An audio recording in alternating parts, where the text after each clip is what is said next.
कुञ्च मध्यगो मरालमध्य शोभितो नदीतट प्रतिष्ठिताः स्थिरप्रशान्त लोचनाः हृदि स्वरात्मिका स्मरन् मनो यशस्वती नमन् सरस्वती स्तवं पठन् कदा यतिर्भवाम्यहम्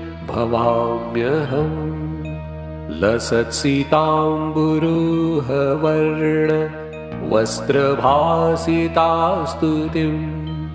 स्फुरद्विभूषणाश्रया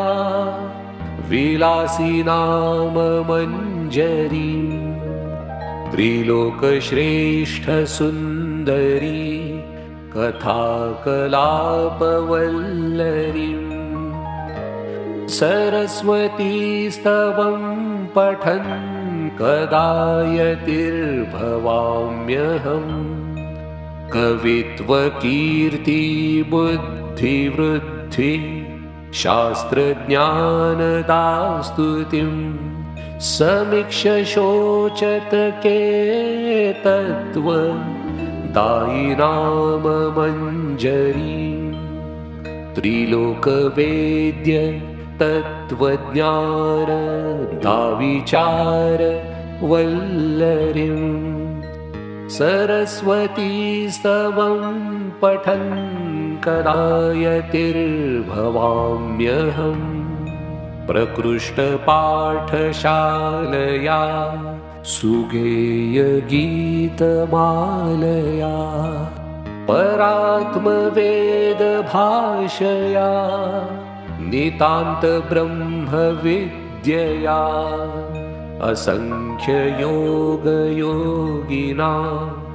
प्रतिष्ठिता शिवास्तवम् सरस्वती स्तवं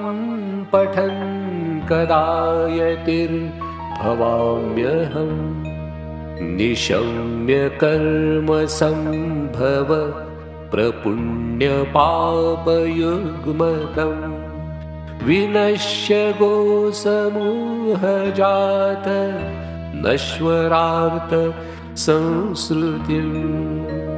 निपत्य देहगर्व सर्व मानपुञ्ज दुर्मतिं सरस्वती स्तवं पठन् कदा यतिर्भवाम्यहम् कदा यतिर्भवाम्यहम् कदा यतिर्भवाम्यहम् इति सरस्वती पञ्चकं सम्पूर्णम्।